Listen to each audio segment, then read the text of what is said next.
एक ऐसा देश जहां आस्था सिर्फ विश्वास नहीं बल्कि जीवन का आधार है। और जब यह आस्था अपने चरम पर पहुंचती है तो जन्म होता है महाकुंभ का, दुनिया के सबसे बड़े और सबसे प्राचीन धार्मिक आयोजन का। लेकिन ठहरिए, यह सिर्फ कुंभ नहीं है, यह महाकुंभ है जो हर 144 साल में केवल एक बार होता है। एक ऐसा आयोजन जिसे देखने के लिए पूरी दुनिया यहाँ खींची चली आती है। यहाँ आपको दिखेंगे नागा साधु जो वर्षों से बिना कपड़ों के रहते हैं, अघोरी जो श्मशान में साधना करते हैं, और दिगंबर संत जो हर सांस के साथ मोक्ष की ओर बढ़ते हैं। लेकिन इस बार मैं सिर्फ बाहर से देखने वाला नहीं हूँ, मैं इस दिव्य दुनिया के अंदर तक गया हूँ। तो आइए मेरे साथ चलिए महाकुंभ 2025 के इस अद्भुत, रोमांचक और रहस्यमयी सफर पर।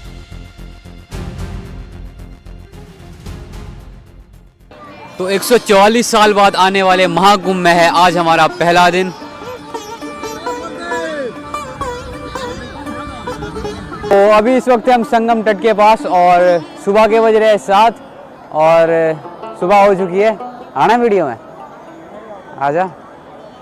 तो जैसे कि तुम देख सकते हो काफ़ी भीड़ है इस जगह पे, और लगा नहीं था कि सुबह के इतनी ठंड के बावजूद भी लोग यहाँ पे अभी नहा रहे हैं। तो प्लान तो हमारा भी है नहाने का, पर अब देखना ये रहेगा कि पानी कितना ठंडा है।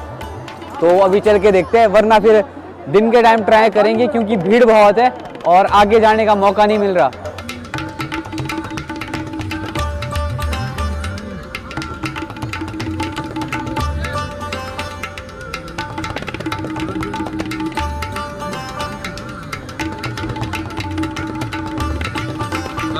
तो अभी पहुंच चुके हम संगम तट के किनारे। ये देख सकते हो तुम पानी, हालांकि पानी बहुत ठंडा है। तो अभी देखते हैं हम कि अभी इसमें डुबकी मारनी है या फिर शाम को ट्राई करेंगे। बाकी तुम लोग देख सकते हो लगभग 1.25 लाख लोग, 1.25 लाख के तकरीबन लोग यहाँ पे इकट्ठे हुए हैं। तो अब हम भी प्लान बनाते हैं डुबकी मारने का और मिलते हैं आपको थोड़ी देर में।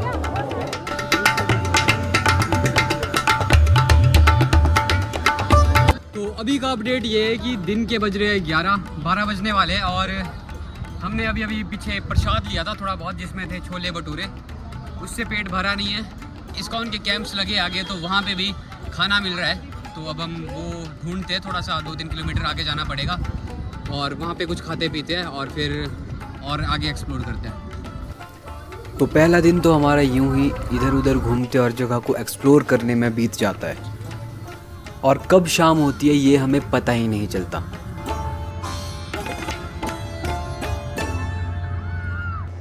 तो शाम के बज रहे हैं 7 और हमने सोचा था कि जब सनसेट होगा उस वक्त यहाँ पे आएंगे और उस वक्त डुबकी मारेंगे, लेकिन हम थोड़े से लेट हो गए। मेरे पीछे जो तुम देख सकते हो ये यहाँ पे संगम हो रहा है। उस तरफ को गंगा है, इस तरफ को यमुना है, और यहाँ कहीं बीच में जो सरस्वती नदी है जिसे कहा जाता है वो लुप्त हो गई है, दिखाई नहीं देती, वो है। और ये फिर यहाँ पे संगम वाला ये पॉइंट है यहाँ पे बीच में।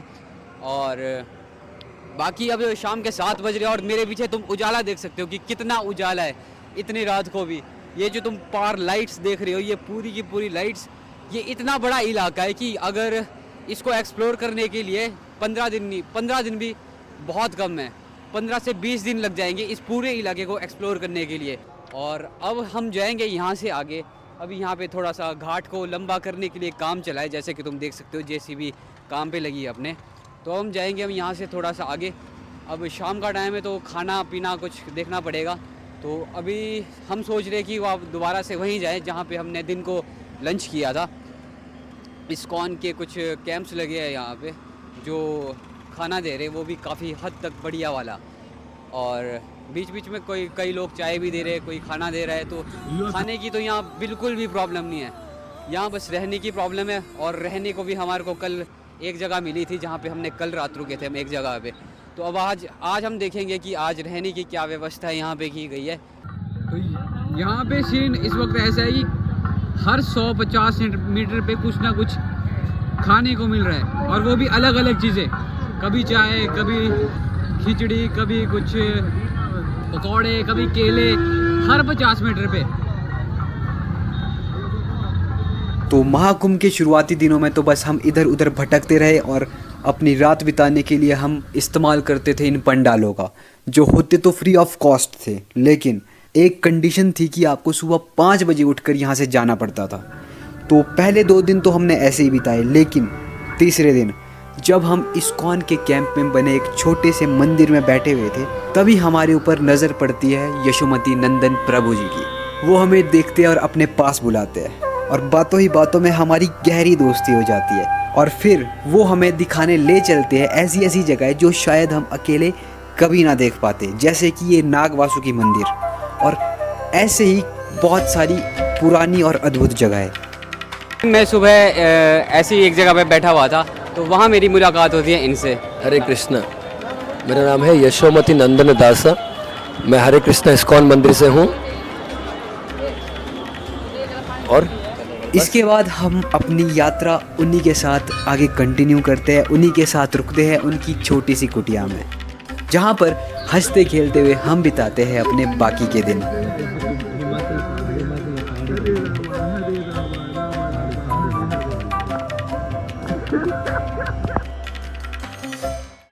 सुबह के बज रहे हैं 7 और आज है मेरा महाकुंभ में तीसरा दिन। तो अब आप मेरे को एक चीज़ बता सकते हो कि इसके अलावा यहाँ पे कौन कौन सी जगह है जो देखने लायक है? तो यहाँ पे बहुत सारी ऐसी जगह है जो डिफरेंट अखाड़ास, तो आज हम अखाड़ास विज़िट करेंगे जो डिफरेंट सेक्टर्स में है, इसी पूरे जूसी एरिया में ही है। तो वहाँ जाएंगे, जैसे अखाड़ास में आता है जूना अखाड़ा, निर्वाणी अखाड़ा, किन्नर अखाड़ा इधर पास में ही है। तो ये सारे चीज़ें अगर आज देखने का प्रयास करेंगे, और आप लोग साथ बने रहिए। और अभी हम जाएंगे प्रसादम के लिए, मॉर्निंग ब्रेकफास्ट हमारे इस्कॉन में, और उसके बाद से हम लोग चालू करेंगे सीधा पहले जूना अखाड़ा जाएंगे। कितने लोगों को दिन भर इस्कॉन अभी 1.5 लाख लोगों को महाकुंभ में फ्री में भोजन दे रहा है, और सभी के लिए भगवत गीता फ्री में डिस्ट्रीब्यूट कर रहा है इस्कॉन। और एक और चीज़ अभी लास्ट वीक से हमने चालू किया है कि जो भी महाकुंभ में आएगा, जो भी प्रसाद लेगा महाकुंभ में आके, मंदिर में आके, तो उसको हम मंदिर में बिठा के एक माला का जाप करवाएंगे, और उसको एक संकल्प दिलवाएंगे कि वो अपने जीवन में एक माला डेली करे। तो माला और उसके साथ में चैंटिंग का बैग, जपा बैग जो है, वो भी हम उसको एक गिफ्ट देंगे। तो आज हमने सक्षम को साउथ इंडिया की लुंगी जैसा पहना दिया है, और कोई ऑप्शन नहीं था। तो एक छोटा सा नेकर है, हम मंदिर नहीं जा सकते, तो मैंने बोला कुछ तो पहनना पड़ेगा। तो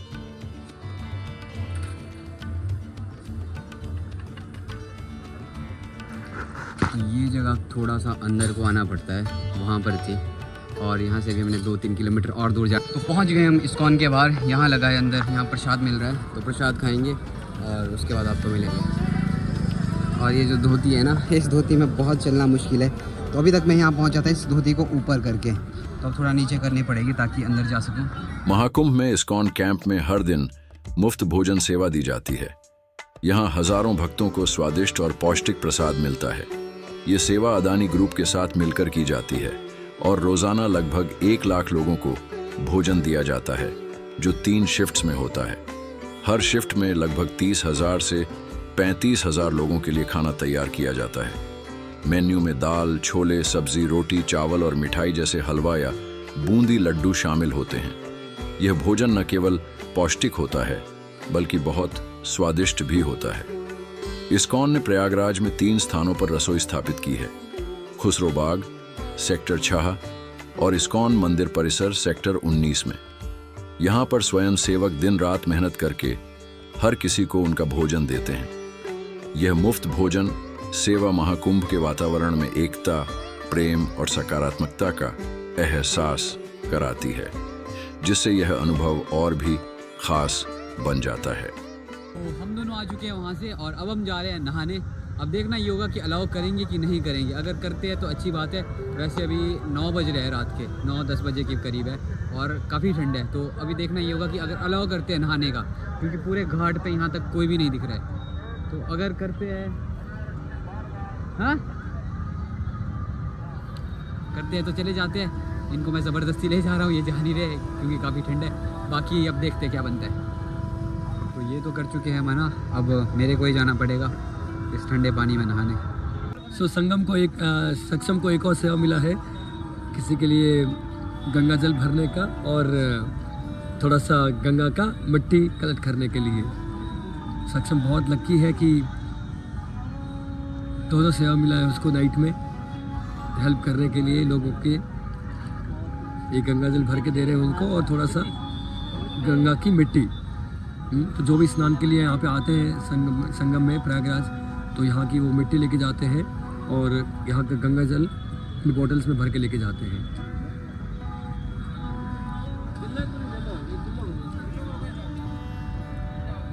यहाँ पे सक्षम का गंगा स्नान हो चुका है। सक्षम बाहर आ रहा है और शिवरिंग कर रहा है, बहुत ही भयंकर, बहुत ज़्यादा शिवरिंग हो रहा है। प्रभु जी के साथ गंगा नदी में स्नान करने के बाद जब वे अपनी कुटिया की ओर लौटते हैं, मैं अकेले ही महाकुंभ के रहस्यमय और अज्ञात हिस्सों को खोजने का निर्णय करता हूं। रात के लगभग 9 बजे मैं उत्साह और एक हल्की सी बेचैनी के साथ अंधेरे में निकल पड़ता हूं। जल्द ही मैं नागा साधुओं की बस्ती में पहुंचता हूं। वहां का वातावरण रहस्यमय और अद्भुत था, जैसे किसी दूसरी दुनिया में आ गया हूं। नागा साधु वे सन्यासी होते हैं जो दुनिया की सारी इच्छाओं को छोड़कर भगवान शिव की भक्ति और कठोर तपस्या में लीन रहते हैं। ये साधु आमतौर पर बिना कपड़ों के रहते हैं और अपने शरीर पर भस्म राख लगाते हैं। वे दुनिया से पूरी तरह कट जाते हैं और अक्सर पहाड़ों, जंगलों या गुफाओं में ध्यान करते हैं। कुंभ मेले के दौरान वे बड़ी संख्या में इकट्ठा होते हैं और सबसे पहले गंगा में स्नान करने का अधिकार उन्हीं को मिलता है। नागा साधु अपने शरीर और मन पर पूरा कंट्रोल रखते हैं। नागा साधु अपनी इच्छाओं को पूरी तरह खत्म करने के लिए अपने लिंग को तोड़ देते हैं या निष्क्रिय कर देते हैं। कुछ नागा साधु अपनी इच्छाओं को पूरी तरह खत्म करने के लिए अपने लिंग के आसपास तलवार घुसा देते हैं और कुछ उस पर ताला लगा देते हैं ताकि वे सांसारिक सुखों से पूरी तरह मुक्त हो सकें। नागा साधु इतनी कठिन तपस्या करते हैं कि सालों तक एक ही स्थान पर खड़े रहते हैं या अपना एक हाथ लगातार हवा में उठाए रखते हैं। नागा साधु कुंभ मेले में कुछ समय के लिए बाहर आते हैं, लेकिन उसके बाद वे फिर से अपने एकांत जीवन में लौट जाते हैं। खड़े ही रहते। 12 साल से बाबा खड़ा है, 8 साल हो गया, 4 साल अभी बाकी है।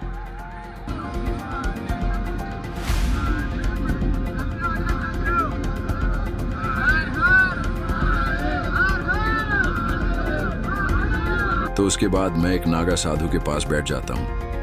वह मुझे अपने जीवन के बारे में बहुत सी रोचक बातें बताते हैं, उनकी साधना, उनके अनुभव और उनके रहन सहन के बारे में। बातचीत के दौरान वे मुझे खाना भी ऑफर करते हैं, जिसे मैं मना नहीं कर पाता क्योंकि उस वक्त मुझे बहुत भूख लगी थी। नागा साधु की कुटिया में पेट भरने के बाद और कुछ और बातें जानने के बाद मैं आगे बढ़ने ही वाला था, तभी अचानक मुझे कुछ मंत्रों का उच्चारण सुनाई देता है।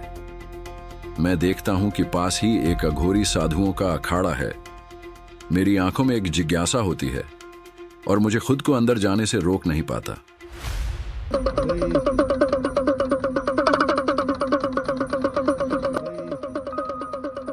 जैसे ही मैं उस अखाड़े में प्रवेश करता हूं, वहां का दृश्य मेरे लिए अजीब और रहस्यमयी होता है। मैं देखता हूं कि वहां किसी तरह की साधना चल रही है, जिसे समझ पाना मेरे लिए मुश्किल था। लेकिन जहां तक मुझे अघोरियों के बारे में पता था, ये मेरे लिए एक बिल्कुल नया और अनोखा अनुभव था। ये श्मशान घाटों पर रहते हैं, जहां वे खुद को सांसारिक बंधनों से मुक्त कर मृत्यु और जीवन के रहस्यों को समझने की कोशिश करते हैं। वे कभी भी किसी भी जाति या धर्म का भेदभाव नहीं करते। उनके लिए सभी जीव समान होते हैं। इसके अलावा अघोरी अपनी साधना में कपाल, मानव खोपड़ी का इस्तेमाल करते हैं। इतनी सारी रहस्यमयी और गहरी बातें जानकर मैं सोचने पर मजबूर था, लेकिन अब मुझे वापसी का रास्ता दिखने लगा।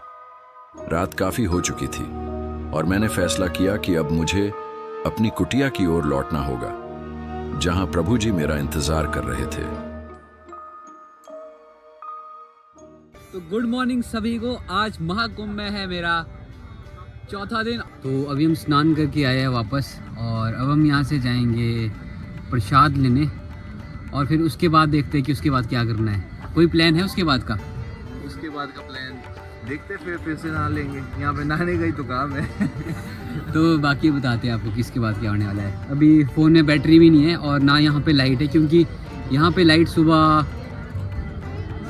7 बजे चले जाती है और 5 बजे ही आती है शाम के। तो हर दिन की सुबह होती है तिलक लगाने से। तो तिलक लगाने का एक और फ़ायदा ये है कि जब हम सुबह इस्कॉन जाते हैं प्रसादम के लिए, तो वहाँ के जो गार्ड्स है वो हमें फॉरेनर समझ के, फॉरेनर डिवोटी समझ के जल्दी एंट्री दे देते हैं, जिस वजह से हमें लाइन में नहीं लगना पड़ता।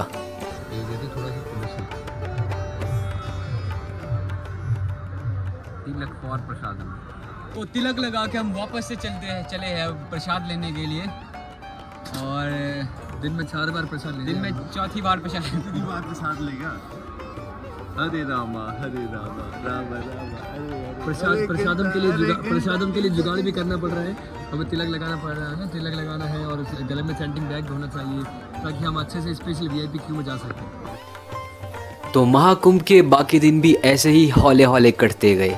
तो सुबह उठ के सबसे पहले जाते थे हम गंगा नदी में स्नान करने, और अगर पॉसिबल होता था तो हम थोड़ा आगे चलकर संगम तक पहुंच जाते थे स्नान करने के लिए। तो मैं पहुंच चुका हूं संगम में। ये वही जगह है जहां पे कुछ दिनों पहले पिछली मौनी अमावस्या के दिन, शाही स्नान के दिन भगदड़ हुई थी। तो आज यहाँ पे इतने लोग दिख नहीं रहे हैं, लोग काफ़ी कम है, जैसे कि तुम मेरे पीछे देख सकते हो। लोग काफ़ी डर चुके हैं, जिस वजह से यहाँ पे अभी भीड़ काफ़ी कम है। तो अब हमारा प्लान ये है कि अभी तो 5:30 हो रहे हैं, तो हमें रुकना होगा यहाँ पे 6:30 तक, और 6:30 बजे सनराइज़ होगा। तो हम वहाँ सामने जो तुम जहाँ पे लोग देख सकते हो, काफ़ी ज़्यादा लोग हैं, वहाँ पर जाएंगे स्नान करने के लिए। तो उसके लिए भी हमारे को 1 घंटा वेट करना होगा, लेकिन 1 घंटा हमारे को वहाँ पहुँचते पहुँचते भी लग ही जाएगा। तो अब ऐसा करते हैं, वहाँ की तरफ बढ़ना शुरू कर देते हैं और फिर आपको सीधा अब संगम में ही मिलते हैं, जो वहाँ सामने, जहाँ वहाँ संगम पे काफ़ी भीड़ है। ये तो मेरे सामने यमुना नदी है, यमुना रिवर है, तो यहाँ पे इतनी भीड़ नहीं है इस वक्त। तो सूर्योदय हो चुका है, जैसे कि तुम मेरे पीछे देख सकते हो, सूरज आ चुका है, लेकिन अभी भी चारों तरफ कोहरा ही कोहरा है। और तुम इधर देख सकते हो, ये संगम वाला एरिया है, और यहाँ पे लोग सुबह सूर्य उदय में यहाँ पे लोग अपना स्नान कर रहे हैं। तो हमारा भी स्नान हो चुका है और अब हम जाएंगे यहाँ से वापस। और हम जब आए थे, हम वहाँ से आए थे। एक मैं तुम्हें स्कीम बताता हूँ, जब तुम आओगे तो वहाँ से आना और किनारे किनारे होते हुए आना। अगर पीछे से आओगे तो पीछे से बहुत भीड़ है, तुम्हारे को 1 घंटा लग जाएगा। और अगर तुम किनारे किनारे से होते हुए आओगे, तुम्हें लगेगा सिर्फ आधा घंटा, तुम्हें लगेंगे सिर्फ 10 मिनट, और 10 मिनट में तुम संगम पहुँचोगे। और ये जो तरकीब है, ये हर दिन के लिए है, मतलब चाहे महास्नान, शाही स्नान वाला दिन हो या नॉर्मल दिन हो। अगर तुम कोने किनारे किनारे से आओगे तो तुम जल्दी पहुंचोगे, और अगर पीछे से आओगे तो तुम्हें 1-2 घंटा भी लग सकता है। वापस आकर हमें जाना होता था प्रसादम के लिए इस्कॉन, और प्रसादम के बाद हम आ जाते थे प्रभु जी की कुटिया में वापस, और बाकी का दिन निकालते थे हम बातचीत करते हुए, हंसते खेलते हुए, सोकर या फिर बाजा बजाते हुए।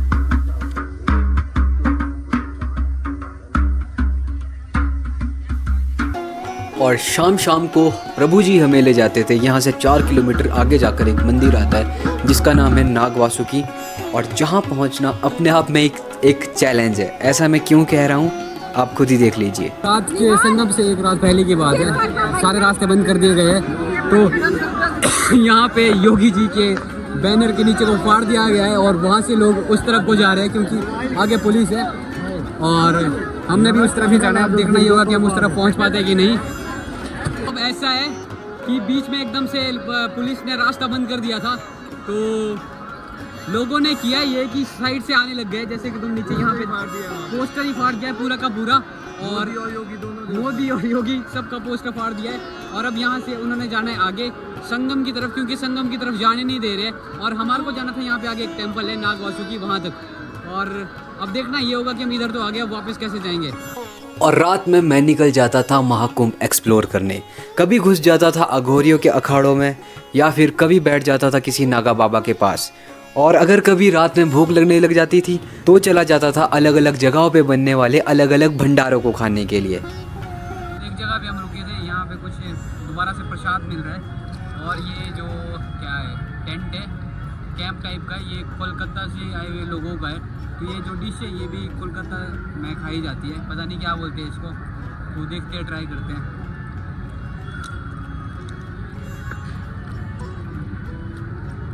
ये तो मीठा है, बाकी ये नमकीन है, ये पता नहीं क्या है। तो प्रभु जी के साथ महाकुंभ का ये एक हफ्ता कैसे बीत गया पता ही नहीं चला, और अब वक्त आ गया था हमारे वापस घर जाने का। तो आज है हमारी प्रयागराज में आखिरी रात। तो इस आखिरी रात को कुछ खास बनाने के लिए हमारे प्रभु जी, जिनके साथ हम पिछले कई दिनों से, हफ्ते से रह रहे हैं, उन्होंने हमारे लिए कुछ स्पेशल तैयार किया है। अपने राजस्थान की फेवरेट डिश, कुछ स्पेशल डिश है, उसका नाम है दाल बाटी चूरमा। तो हमने आज तक कभी खाया नहीं है, तो आज खाएंगे।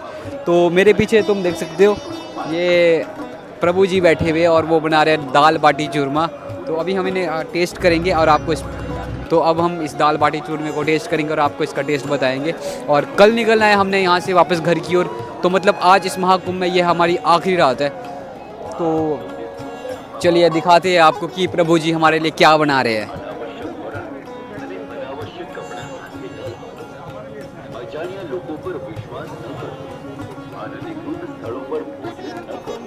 हाँ जी प्रभु जी, बन गया।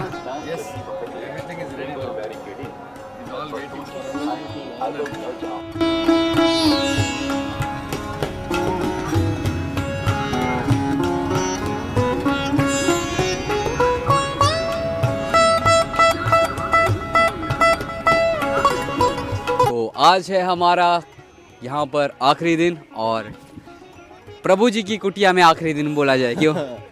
तो सबसे पहले तो आप ये बताओ कि आप अपने बारे में कुछ बताओ थोड़ा बहुत लोगों को, जो लोग आपको भी जानते नहीं है। तो अगर आप कुछ अपने बारे में बताना चाहो शॉर्ट में। मेरा नाम है यशोमती नंदन दासा। मैं सिविल इंजीनियर था और मैं दिल्ली में जॉब करता था 10 साल पहले। और उसके बाद में शिला प्रभुपाद की टीचिंग्स मेरे को बहुत इंस्पायर किया, मेरे को अपना पूरा लाइफ डेडिकेट करने के लिए इस्कॉन में। मेरा इस्कॉन में सेवा रहता था, मैं यूथ गाइड का।